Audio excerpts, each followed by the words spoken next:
अस्सलाम वालेकुम व्यूअर्स, आप देख रहे हैं जी हेल्थ केयर एंड कुकिंग। और आज हम बनाने जा रहे हैं आलू गोश्त। ये मेरे पास जो है बीफ का गोश्त है।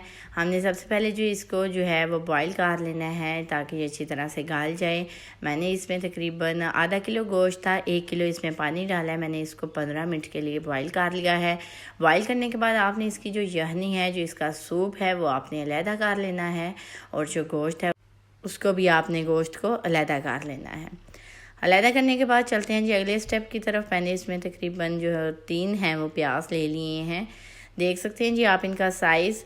मैंने इनको बारीक कर लेना है। आपने इसको अच्छी तरह से बारीक काट चुकी हूँ मैं। आपने एक पैन ले लेना है, आपने उसमें कुकिंग ऑयल डाल लेना है, या घी आप इस्तेमाल करें तो वो आप भी डाल सकते हैं। डालने के बाद क्या करना है जी व्यूअर्स, हमने इसमें डाल देने हैं प्याज। हमने उन्हें करना है लाइट ब्राउन कलर का। लाइट ब्राउन कलर करने से ये होगा कि जो आपका रेसिपी बनेगी, जो आपका सालन बनेगा, वो बहुत ही उसका जो कलर है वो अच्छा आएगा। ये देखें जी फ्रेंड्स, जितनी देर में ये प्याज जो है ये होते हैं फ्राई, तो चलते हैं साथ ही दूसरे काम की तरफ। करना क्या है जी, हमने ले लेना है लहसुन के चंद जवे। उनका छिलका उतार के आपने उन्हें बारीक कर लेना है। अगर आपके पास ये मशीन अवेलेबल नहीं तो आप इसको हाथ से किसी चीज़ से जो है अच्छी तरह से मैश कर सकते हैं, बारीक बारीक काट सकते हैं। आपने ये इसको करके रख लेना है, बारीक पीस के आपने इसको रख लेना है लहसुन को। इतनी देर में जब तक ये लहसुन हो जाए बारीक, हमारे जो प्याज हैं वो हो चुके हैं ब्राउन, लाइट ब्राउन कलर के। हमने क्या करना है जी, हमने ये अलहदा निकाल लेने हैं और जो ऑयल है उसको अलहदा कर लेना है। सारे जो प्याज हैं वो आपने अलहदा कर लेने हैं। ये बिल्कुल देगी जायका आएगा जब आप ये आलू गोश्त इस तरीके से बनाएंगे। आप सोचते होंगे जी ये देख में क्या होता है जो इसका जायका इतना मज़ेदार होता है। जी व्यूअर्स, तो आज मैं आपको बिल्कुल सेम इसी जायके के साथ दिखाऊंगी कि हम ये कैसे बनाते हैं आलू गोश्त। जो हमने पैन में से ऑयल में से निकाले हैं जी प्याज, उसी ऑयल में हम डाल देंगे आलू। आपने ये देखें जी इसी शेप के आलू कट करने हैं, इनको ज़्यादा बारीक नहीं करना।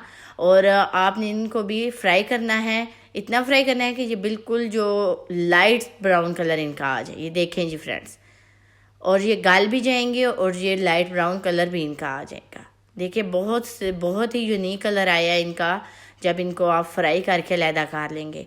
हमने कुकिंग ऑयल में से दोबारा से जो आलू हैं वो फ्राई करके अलहदा कर लेनी है। बिल्कुल इसी तरीके से हमारे जो आलू हैं वो भी तैयार हो चुके हैं। चलते हैं अगले स्टेप की तरफ। जो हमारी यखनी निकली थी, जो सूप निकला था, ये प्याज हमारे लाइट ब्राउन कलर के, हमने इसे डाल दिया जग में लाइट ब्राउन कलर करके, जो हम निकाल चुके थे प्याज। साथ ही हम इसमें क्या ऐड करेंगे जी, जो सूप। देखिए जो आपने सूप निकाला है आप वो इसमें ऐड कर देंगे। इतना ऐड करेंगे ताकि ये जो इसका थिक ना इतना रहे। ये देखें जी, आपने ये बाकी जो सूप है इसको अलहदा कर लेना है। आपने इसको अच्छी तरह से ग्राइंड करना है। ग्राइंड करते वक्त आपने इसमें साथ ही एक बड़े साइज़ का जो टमाटर है वो भी आपने डाल देना है। टमाटर और प्याज जब आप इनको अच्छी तरह से ग्राइंड करेंगे तो इनकी एक अलग सी खुशबू आएगी, बहुत ही यूनिक टेस्ट देंगे। ये बिल्कुल ग्रेवी सी बन गई है हमारी। ये देखें जी व्यूअर्स, इतनी देर में जो हमारा गोश्त गला हुआ था, हमने वो दोबारा से कुकिंग ऑयल जो जिसमें हमने आलू फ्राई किए थे वो वही डाल के हमने इसमें गोश्त हल्का सा फ्राई कर लेना है। बीफ का गोश्त है, आप देखें जी, आपने इसको हल्का सा फ्राई करने के बाद जो हमारे पास लहसुन था उसको बारीक किया हुआ हमने वो डाल देना है। इसको हमने हल्का सा लाइट ब्राउन करना है। लाइट ब्राउन करने से ये होगा कि जो लहसुन है उससे गोश्त की स्मेल जो है वो ख़त्म हो जाएगी। साथ ही हम इसमें डाल देते हैं नमक मिर्च। मेरे पास आधा किलो गोश्त था, मैंने इसमें डाल दिए हैं जी 2 चम्मच सुरख मिर्च। 2 चम्मच सुरख मिर्च डालने के बाद हम इसमें डालेंगे हल्दी पाउडर आधा चम्मच। आधा चम्मच हल्दी पाउडर डालने के बाद हम इसमें डाल देंगे काली मिर्च आधा चम्मच।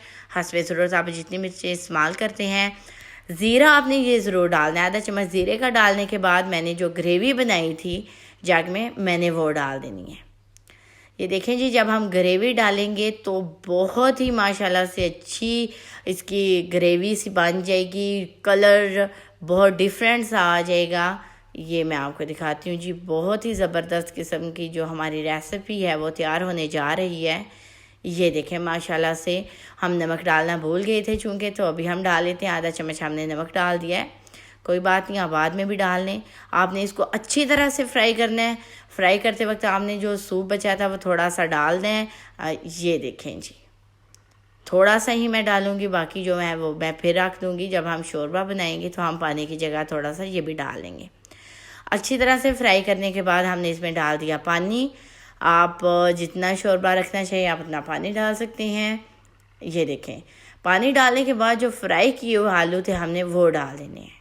ये देखें, ये हमने डाल दिए आलू, ये हो गए हमारे अच्छी तरह से फ्राई।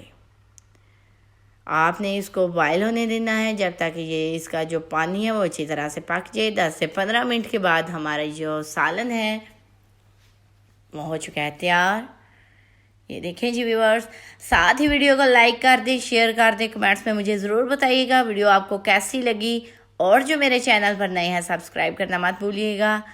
हमने डाल दिया हरा धनिया जो कि इसकी खूबसूरती को मज़ीद बेहतर बनाएगा।